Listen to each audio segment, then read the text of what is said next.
Good morning, everybody.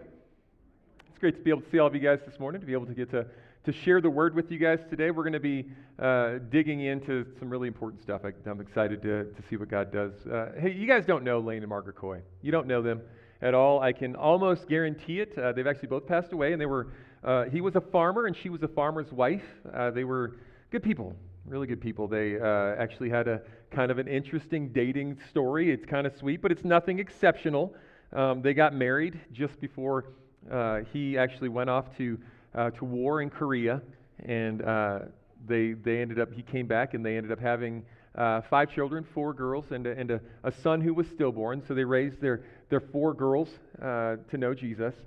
They served in the church. They actually had a very unromantic job in the church where he would clean, and she would clean the church building. So they would pick up trash and clean the toilets and do different things like that. Again, not romantic, not really glamorous, nothing exceptional about that. They raised their kids. Their kids ended up getting married. All 4 of their daughters got married. They had one of their daughters who got a divorce. Nothing overly exceptional about that. So they walked with that. Margaret ended up in her 60s getting cancer. And she was a wonderful woman, but she got cancer and fought cancer for a while, really longer than maybe the doctors thought that she was going to be able to do, but she ultimately passed away. And after that, Lane spent some time and kind of in the wilderness in his life. He ended up getting remarried, and he worked in a tree farm, a nursery, kind of planting trees and doing different things like that. And walking with his new wife, he got to introduce her to a new relationship with Jesus, but ultimately she passed away as well. And he spent the rest of his life kind of working with widowers, other men who were like him. I mean, he'd twice gone through the feeling of having his spouse die. So he spent the end of his life kind of working with these men who had lost their wives to show them that things are going to be okay, even when things are not. Really great situation, but not overly exceptional, right? I mean, that's nothing amazing about that. Just a story. Lane actually got to the place at the end of his life where he got cancer, and then he was healed of the cancer, and so he spent the last few years of his life really trying to continue to stay active. He actually walked into his 90s. He would take his walker, and he would walk 3 miles a day, which some of us right now look at that and think, I don't know that I could walk 3 miles today. But he did that because he didn't want to stop working, so he would go walking, and he actually lived in an assisted living center, and so he would walk a path inside the center because he lived in a cold part of the country in the wintertime, and so he would walk 3 miles a day. This last spring, he didn't get out on Monday morning to go walk, and his daughter called to find out what was going on. He didn't answer the phone, and so she went over there to find Lane. He had passed away in his sleep, in his bed, 91 years old. That's life. That's it. Both of their stories were done. Now, last week, if you were here last week when Brandon was here, he shared with us Ecclesiastes chapter 2. Ecclesiastes chapter 2 is Solomon. Solomon, who was the king of Israel, who had everything available at his fingertips, said he tried it all. Solomon was, he tried building stuff. He tried working hard. He tried, making giant palaces for himself, and he said it was meaningless. It was like a vapor that just disappeared. He said he tried women, lots of women, and that didn't do much for him either. He actually, it's so funny to read the way he talked about it in Ecclesiastes chapter 2. He said he tried alcohol, but he said, I tried it intellectually, like a teenage kid. I just had to see what it was going to feel like, and these things. But ultimately he said that was meaningless too. And he said all these things that he did, right? He's going to build all these things. He was going to do all these things. But at the end of the day, even if he did all this stuff, he was going to die. Somebody else was going to get it. And that was the end of the story. That's a sad story. Right now, Brandon last week shared this, and there were some of us who were listening to the story. It's like, this is tough, man. This is tough. And as he was sharing this story, the hard part of this story, right, is that in a lot of ways, it's true. I mean, you build these things, you do these things. Now, at the end of chapter 2, Solomon says if God gives you a gift of being able to live these things and experience these things, then they matter. And Brandon shared with us, when we live for Jesus, it's different. But the reality is this. Many of us have felt like Solomon felt. Many of us have felt that thing that's coming. You know that feeling? Those of you guys who are getting older like me, I had my birthday Friday. I'm 46 years old, right? Which means probably I'm over halfway used up, right? I mean, there's a good chance that the other half is going to go, well, hopefully half. It could be, who knows, but I got a little ways in front of me, but not as long as I had behind me. You guys, anybody face that reality? You start thinking about it, and you're like, there's a chance there, and it's a weird feeling, right? To realize that this is kind of in front of you. When you're young, it doesn't seem like it's ever going to be that way. I got one of my daughters who just this morning is going to work for the first time. She's working right now at a job for the first time in her life at McCall's. Congratulations, welcome to the next 60 years of your life, right? It's just the truth. But for a lot of us, we're staring this stuff down, and listening to the story of Solomon can really feel that way, right? It can feel that way. Like you get up, you wake up, you're born, you wake up, you go to work, you work for a while, you get to a place where you retire a little later than you wanted to because you didn't save up quite as much as you wanted, and then you go to sleep. And it seems sad, but it doesn't have to be. We're going to talk today in 1 Thessalonians chapter 4 is where I want you guys to turn. I want to build on what Brandon talked about last week, because when Brandon said when we live for Jesus, it's different, it sounded like a Christian platitude. It sounded like something you say as a Christian when you're trying to make things sound good when just don't sound good. Like we're going to live, we die, we live, we work, we die, and yeah, but, there's God, so everything's okay. I want to tell you why it's not just a platitude. I want to share with you guys this morning why your work, your life, the things that you do, why they really actually matter. And so we've got to dig in this morning. We're going to dig into mortality. We're going to dig into life. We're going to dig into work. We're going to be looking in 1 Thessalonians chapter 4. If you don't have a Bible, there's a Bible in the seat in front of you like this one. You can take that one home. We're going to be on page 987 in that Bible. That's where we're going to be this morning. And we're going to be looking at a teaching from Paul. Now, Paul was a disciple of Jesus. One of the apostles. He ultimately was an apostle later. But what Paul did, and this is super cool, he traveled around planting churches. And he went to this town of Thessalonica, and he went in there and he introduced people to Jesus, and a few people came to know Jesus. But Paul wasn't able to stay very long because of some crazy political stuff that happens. He got run out of town, and he was only able to be there 2 to 3 weeks at the most. And so what Paul is doing in this letter is teaching this church. Can you imagine like a church that's run by people that were in Sunday school for 3 weeks? That's it.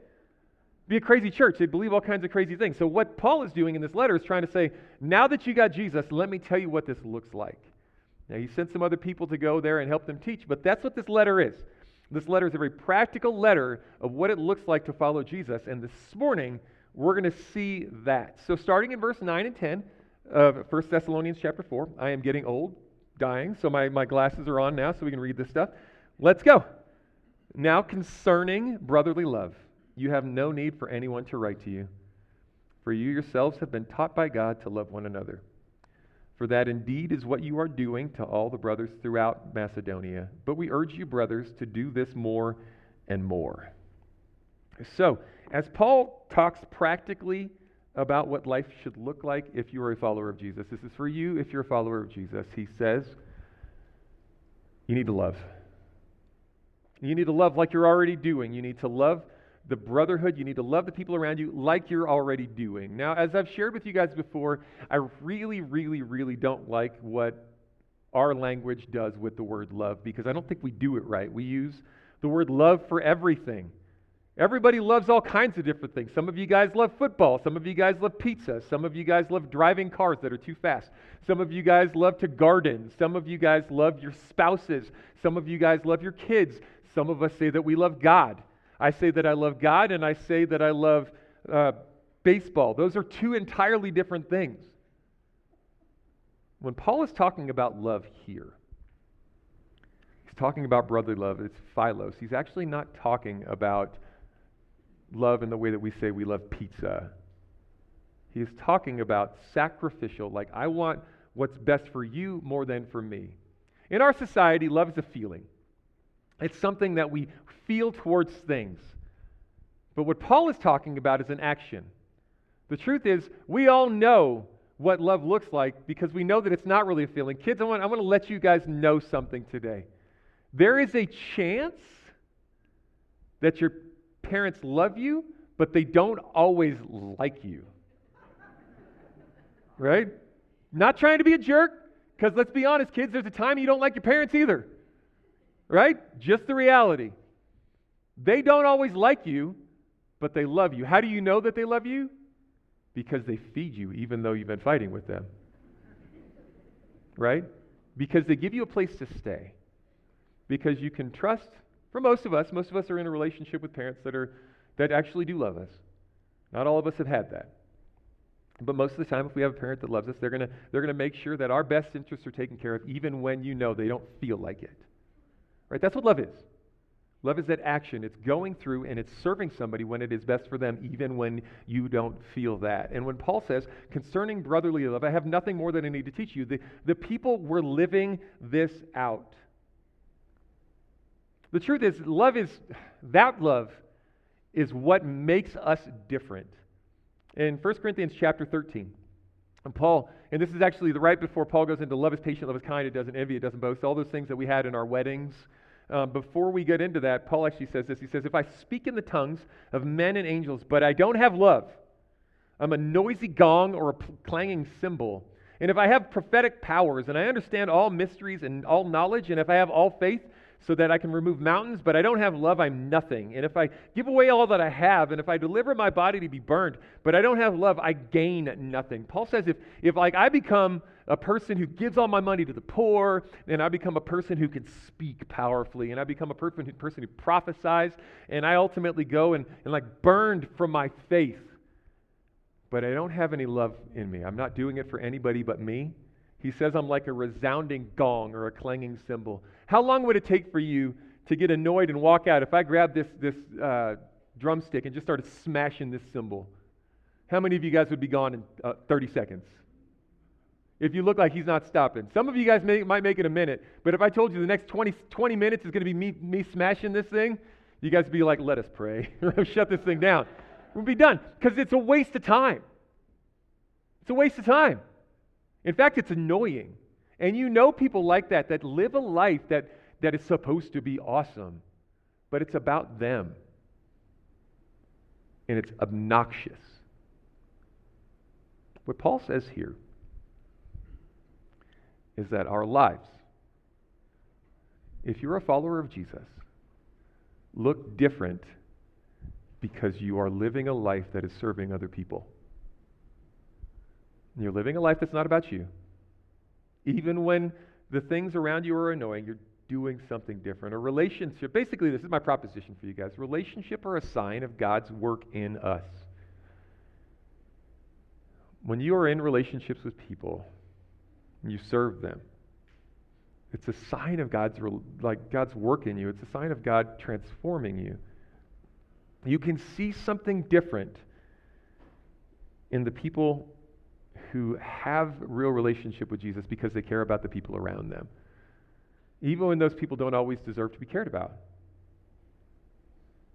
Ultimately, we love others not to get them to do something, but because of what has been done for us.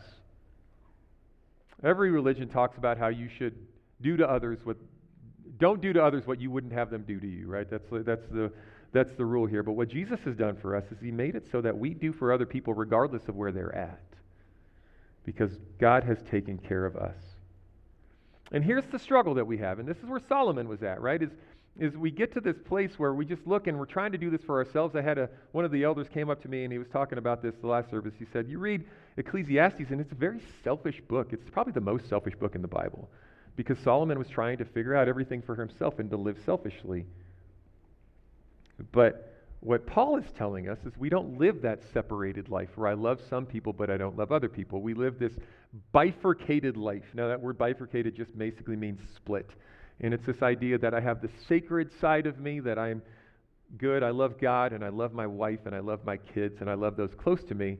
And then I have the secular side of me, the work side of me, the New Mexico side of me, the give everybody the middle finger side. That side that we see in New Mexico.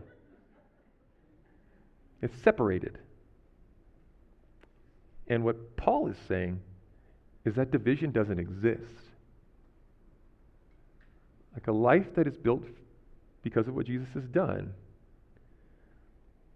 is a life that shows, regardless of what is happening, that God is still working.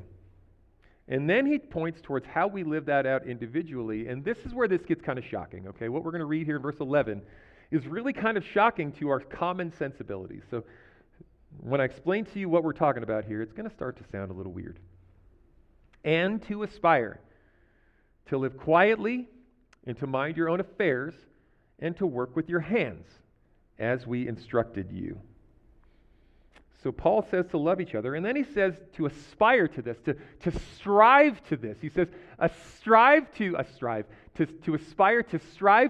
live quietly, mind your own affairs, and to work with your hands. Let's talk about these three things. One, live quietly. What is he talking about when he's talking about living quietly? He's really talking about the place of staying away from the drama and the rage and the anger and the things that are loud in this world, but being people who are focused on what's in front of them. Now, this is really, really hard. We need to have a chat about this. I'm taking off the preacher part, take the preacher hat, and I'm just going to talk to you as a man with other people in this room who have been where I am. Our society is a loud, angry society. Very loud, very angry. And most of us are more caught up in it than we want to admit. We're very caught up in everything that makes us angry. And I want you to know that the evil one, the evil forces of this dark world, Satan wants you to be loud and angry. Because when you are loud and angry, it's almost impossible to worship God. When Paul says to live quietly, the reason he's saying that is because when we are loud, when we are filled with this constant rage that we're being fed, we lose sight of the fact that we serve a good God who has saved us and has a bigger purpose. Many of us in this room have spent multiple hours this week talking about all of the crazy, stupid stuff that is happening in our world today. Many of us in this room have spent multiple hours researching and studying all the crazy, stupid stuff that is happening in this world today. Many of us in this room have spent multiple hours sitting and watching news about crazy stuff with the stupid people that are in this world today. And many of us are angry about it, and I get it. But I want to let you in on a secret. The stupid people of this world are nothing new. It's not new. It's not new at all. In fact, for those of you who are old enough, like me, I'm kind of that place where I can start saying I'm getting old, so I can say these things. You remember a time before 24-hour news cycle and internet. Let me let you in on something. Things weren't better then. Were they really a whole lot better when Bill Clinton was president than they are right now? Were they really so much better when the Russians, the Soviets, were ready to nuke us? When they were teaching kids in the 50s to hide under their desks because there's a chance that they are going to die today. Imagine going to school. There we talk about the travesty of shootings at school. It is a tragedy. But the kids in the 50s and the 60s were taught to duck and cover. If you hide under your desk when the Russians nuke your town, you're not going to maybe die. That's crazy scary. It's always been a mess. And you want to know what the truth is? When Paul wrote this, the Caesar was Nero. Nero was the king. And just before that, the king was Caligula. Caligula was a monster who actually, when he bathed, he had children in the bathtub with him, nibbling on him, calling him his minnows. That's a monster. Nero, during this time, just right after this, took Christians, strung them on poles, and burned them as candles for his parties. That's a monster. Why didn't the church say something? Why didn't Jesus say something? Why didn't the disciples say something? Why didn't they stand up and just run that guy out of town? Should they have? Maybe. But was it going to make the evil stop? What if? This is hard. Like Brandon said, this is a hard teaching. What if you are a follower of Jesus, what if our job, what if God has taken us and He has placed us behind enemy lines in a place that is against us, and He's placed us behind enemy lines, and our job is to rescue people out of that, to build a beachhead like we've been paratrooped, that's not a right word, but we've been dropped in. And our job is to bring people in, to bring in a community, to be different so that the world can see it doesn't have to be this way. When Paul says to live a quiet life, maybe he's talking about that, to be a type of people that are a refuge instead of a type of people who are just antagonizing the anger. I don't even know how to do this, but I know what Paul is saying here really lines up to what Jesus did.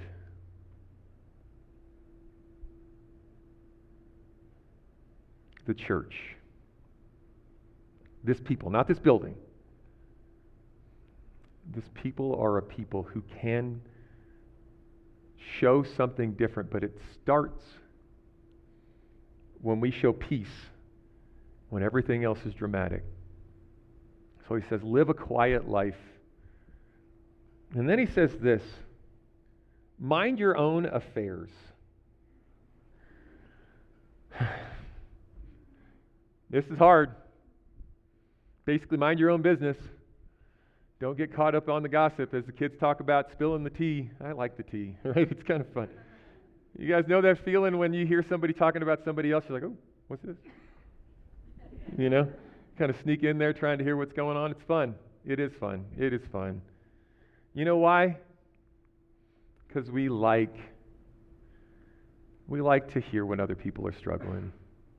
Just do. It's called Schadenfreude. It's a German word, and it means like rejoicing in other people's pain.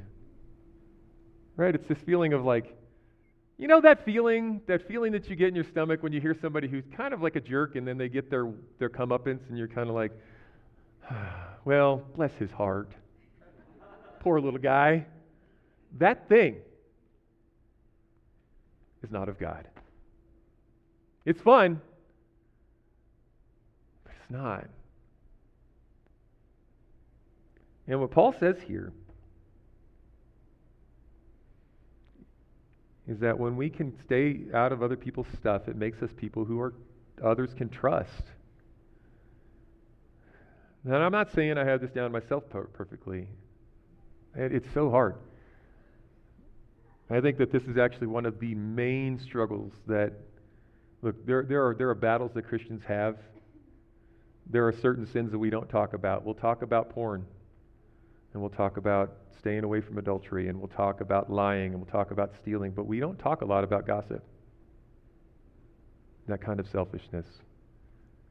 But Paul is challenging the church to be different, because when we are different, when we are this way, others can trust us. And we establish that beachhead. We establish that community. When we don't do that, it's a dangerous thing. I've been in the ministry now for 25 years. Again, old. And I've seen stupid stuff in churches, man. I've seen churches try to tear themselves apart over the size of a door. Do we want this size of a door or a double door? Burn them to the ground, ready to fight with each other over something that doesn't really matter. Because we get into this gossipy thing. But Paul says, live quietly, mind your own stuff, and ultimately he says this, work with your hands. Let's talk about your job. Let's talk about the truth of the matter. Paul challenges us to be a people who just work, who just show up and do it, and show up and live it out, and do the work in a way that looks different. You guys don't feel sorry for me, and you shouldn't. But in ministry, one of the things that I've found is there is a frustration of feeling like things are never done.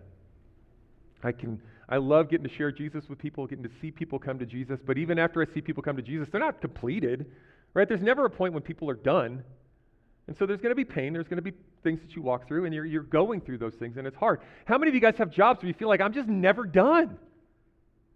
And I'm doing that, but there's always something else, and there's just never a time when things are done. And I get burnt out, and I get tired, and I feel like things are never done. That's the reality of the existence that we're in right now. But what Paul says, if you continue to show up, continue to do the work, continue to do the mundane things, you are assigned to the world of God's power. When you continue to show up, you stop being a burden to other people. You're assigned to them. How do I know that? Verse 12. And may the Lord make, I did this last time too, this side, sorry. So that you may walk properly before outsiders and be dependent on no one. Paul says that when we do these things, when we live quietly, when we mind our own affairs, when we do the work, we walk properly so that other people see us. The outsiders see us. And they see that we're living it, and we ultimately become dependent on no one. Right? We become people who other people say, that guy's got it together, that lady's got it together. Not that she's always perfect, not that he's always right. But man, it's like he doesn't quit. It's like she doesn't give up. These are the type of people who just show up. So when we talk about bringing worship to work, what I want to challenge you guys with today is the idea that when you just show up, that is an act of worship to God. Like when you just show up and do your work, you can do it as, okay, God, I don't want to work today. I'm feeling sick today.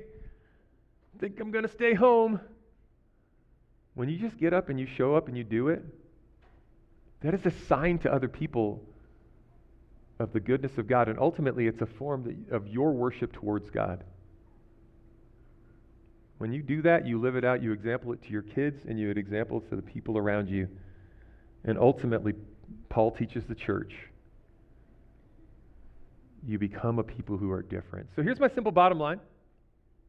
Every area of your life can be a place of worship. When you just live it, when you stay away from the gossip stuff, when you stay in this stuff, when you just live that out, that becomes a place of worship to God. Other people look at you and it's different, but it's not about the other people. Ultimately, it's about you and God. When I show up to work and I don't want to do it, it's because I want to worship God. When I love my wife and my kids and I'm in a bad mood, it's because I want to worship God. When I show up and I see somebody that is angry with me, and I don't go chase them down, it's because I want to worship God. And in those simple things, good things start to happen. If you are building a fence, build it straight. If you're mowing the lawn, mow it well. We don't have lawns here. So if you're mowing the weeds, mow them well. Right? If you're into particle physics, stay curious. Do these things in a way that matters. You will be assigned to the people around you of God's goodness. So here's what I want you to do. 3 things I want you to do. With your head, I want to ask you to memorize 1 Thessalonians 4:11. And that's that part I was just talking about. And to aspire to live quietly, to mind your own affairs, to work with your hands as we instructed you. So the 3 things we want to do. We want to live quietly, mind your own business, and work with your hands. That's 1 Thessalonians 4:11. Live quietly, mind your own business, and work with your hands. In those things, you look different than the world around you. Everybody around us doesn't want to live quietly. Everybody around us doesn't want to mind their own business. And everybody around us doesn't want to do anything. So just show up and be different. And that's going to show something different. With your heart, pray today that God will show you places where your life has become stale. Because what happens is when we're not doing that, we become stale. It's hard to stay excited. It's hard to stay fired up. when we're in this grind, when we feel like Solomon, everything feels meaningless. What Paul is saying today is it's not. And finally, with your hands, got a weird challenge for you guys this week. Finish something, a project. Finish a project. Work with your hands. Here's what I want to ask you to do. Wives, don't look at your husbands. Don't do it. Don't do it. You know that door that you want to fix? Get it done. Find a project. Get the project done. Find something and get it done, because there's a cool thing that happens when we finish something. You know what it is? There is a feeling of like, I did that today. And rejoice in that as an act of worship to God. There is such a great thing in knowing that you got something done. It's a beautiful gift. I love mowing a lawn or weeds because I can look back and say, I got that finished. Find that and get it done. You don't know Lane and Margaret Coy. You don't know them, but you know me. Lane and Margaret were my grandparents, and wonderful people. They were wonderful people who lived a quiet life and worked with their hands. You don't know what it was like to go to their house, the only place that you knew in the entire world where things were not flipping out. You don't know what it was like to get up in the morning and walk out and see Margaret making breakfast and Lane sitting there at his Bible. And to go sit down and have some orange juice and look at the wall and see pictures of all of the grandkids and then pictures of these other young women. I asked them, who are these young women? Who are these people? I didn't say young women because I wasn't grown up. I said, who are these people that aren't us? And they said, these are some girls that we were able to help out with some stuff in a hard time. I didn't find this out till later on. But in 1976, my aunt and her boyfriend got pregnant. And in the very conservative church that they were in, my understanding is they had to get up in front of the church and apologize to the church for what they had done. You know what most of us would do in that situation?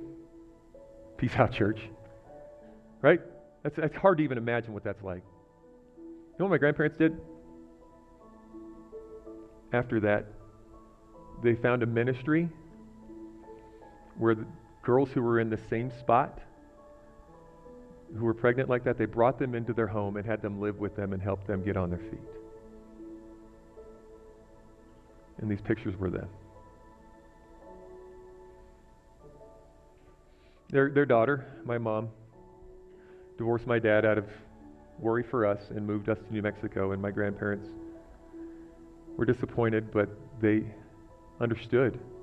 And so they got her set up with a car, and they got her set up with a house, and they provided an opportunity for her to be able to get on her feet.